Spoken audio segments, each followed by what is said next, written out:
마태복음 1장 1절부터 17절까지 말씀으로 마리아에게서 그리스도라 칭하는 예수가 나시니라 제목으로 말씀을 나눕니다. 여러분 집에 족보 있습니까? 집에 족보를 보관하고 있습니까? 족보가 있는 집도 있지만 요즘 대부분 집에서는 자기 집에 족보, 책으로 된 족보가 있는 집이 많지가 않습니다. 특별히 젊은 세대들은 집에 족보가 없죠.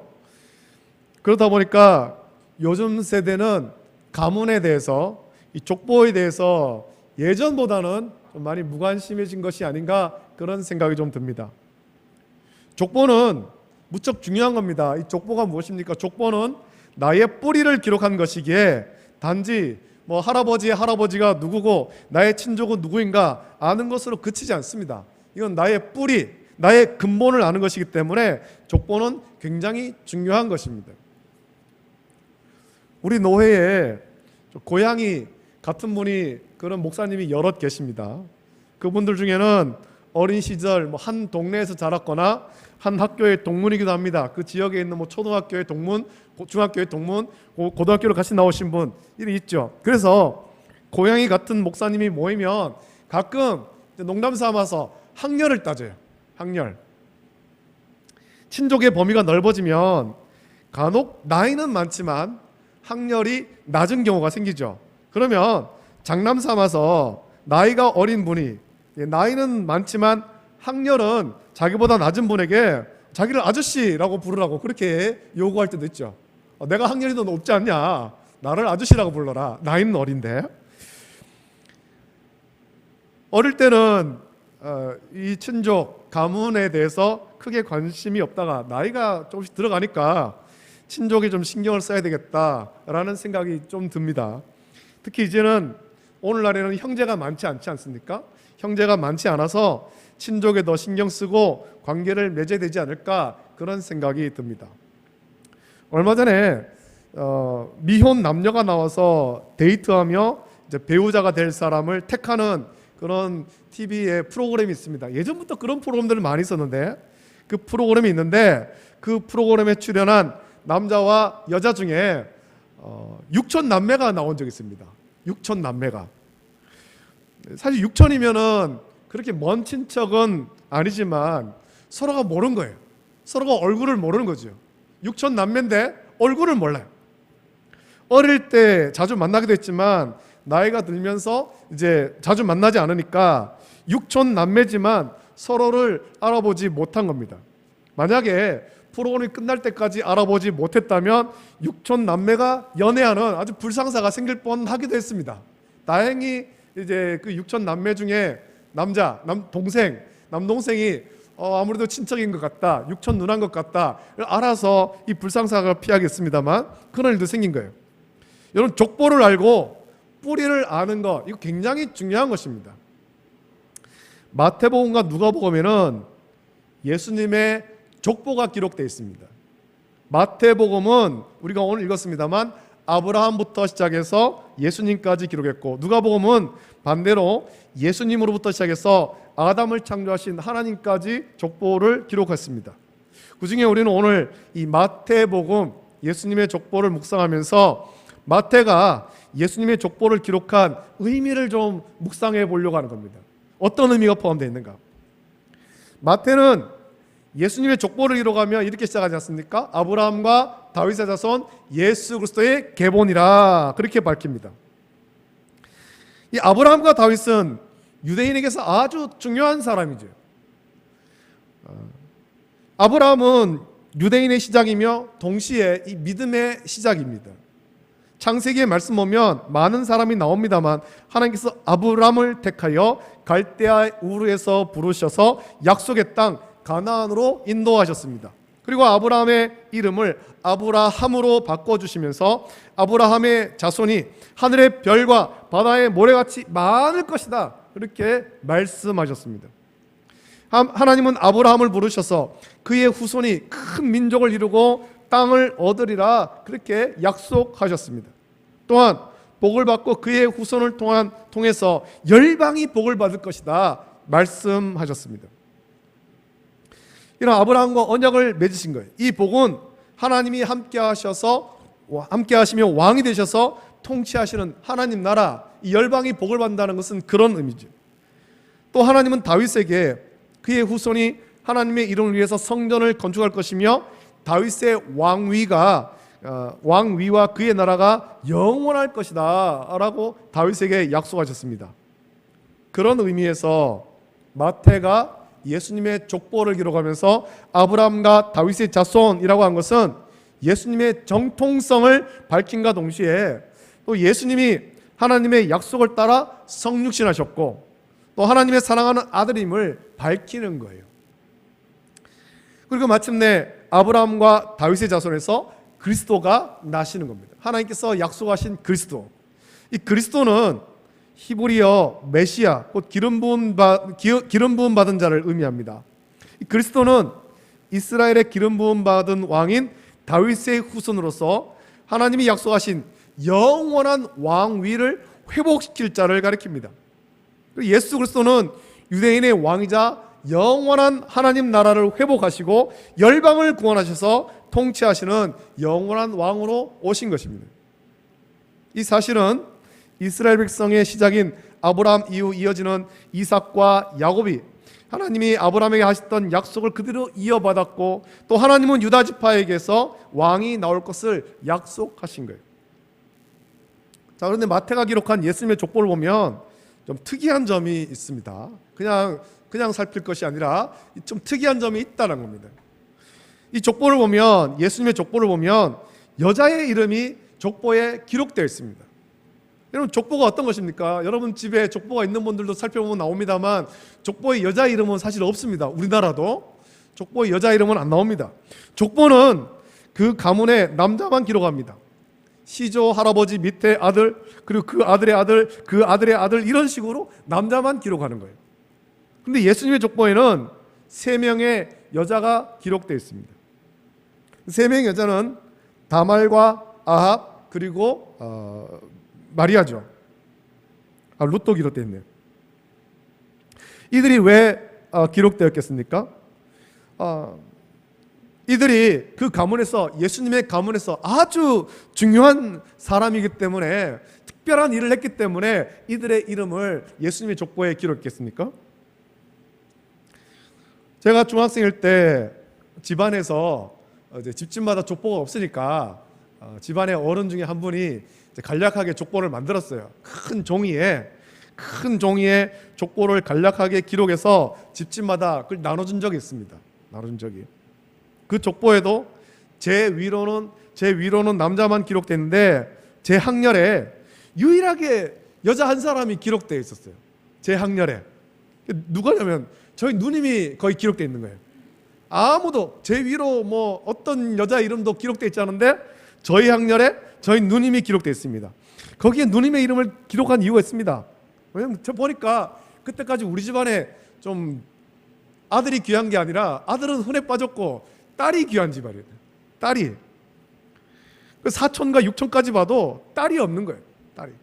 딸이 귀한 집안에 딸이 태어났으니까 너무 귀해서 이 딸을 족보에 기록한 것 같습니다.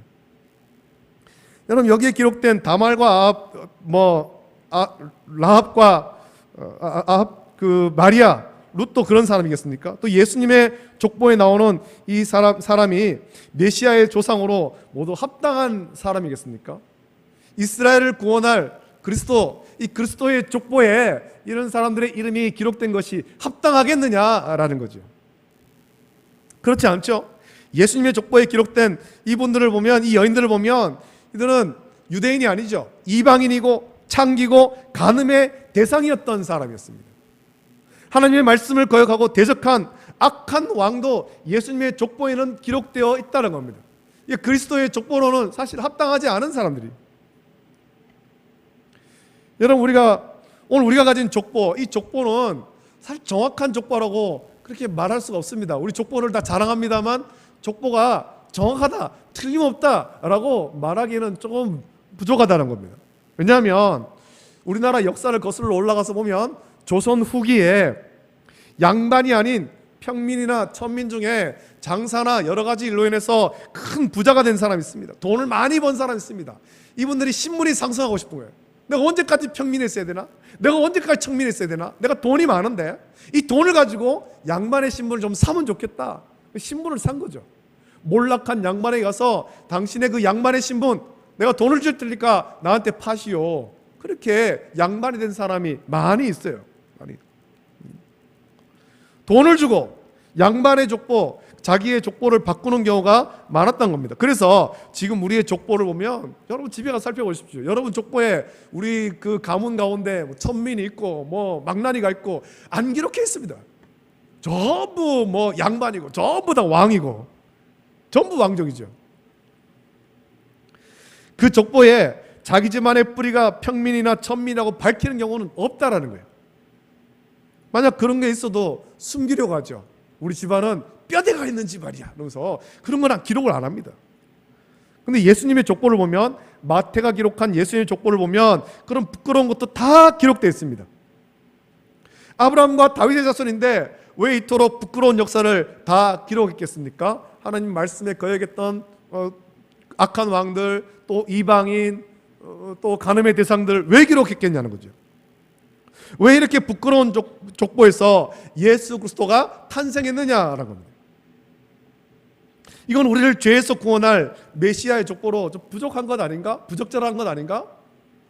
그렇게 생각이 되죠. 마태는 아브라함과 다윗의 자손이라고 정통성과 믿음의 계보임을 밝히지만 아무리 뛰어난 사람이라 하더라도 우리의 구원이, 여러분 잘 알아야 됩니다. 우리의 구원이 우리가 가진 조건에 의해 이루어진 것이 아니라 사랑과 긍휼의 하나님이 주권적으로 성취하신 것을 밝히기 위해서 예수님의 족보에 이런 사람들이 다 기록된 거예요. 죄인들이 기록된 거죠. 부족한 사람들이 다 기록된 거예요. 그래서 예수님의 족보를 잘 살펴보면 분명히 아브라함과 다윗의 자손 예수 그리스도의 계보라고 밝힙니다만 16절을 보면 예수님이 다윗의 후손인 요셉의 가문이지만 마리아에게서 태어났음을 강조하고 있다는 겁니다. 위에 보면 뭐 아브라함이 이삭을 낳고 이삭이 야곱을 낳고 이렇게 나오는데 예수님에 대해서는 마리아에게서 그리스도라 칭하는 예수가 나시니라 라고 기록합니다. 요셉에게서 예수님이 났다 그렇게 기록 안 하고 마리아에게서 그리스도라 칭하는 예수가 나시니라 라고 기록하고 있는 거예요. 여러분 성경을 보면 예수님의 잉태와 탄생이 자연적으로는 불가능한 상황에서 하나님이 성령을 통해 행하신 일임을 분명하게 밝히지 않습니까? 요셉이 마리아와 약혼했지만 동침하지 않았습니다. 그런 중에 마리아가 성령으로 잉태된 거예요. 족보로 따지면 예수님이 아브라함과 다윗의 자손이지만 예수님은 성령을 통해 마리아에게서 잉태되어 세상에 오신 하나님의 아들인 것입니다.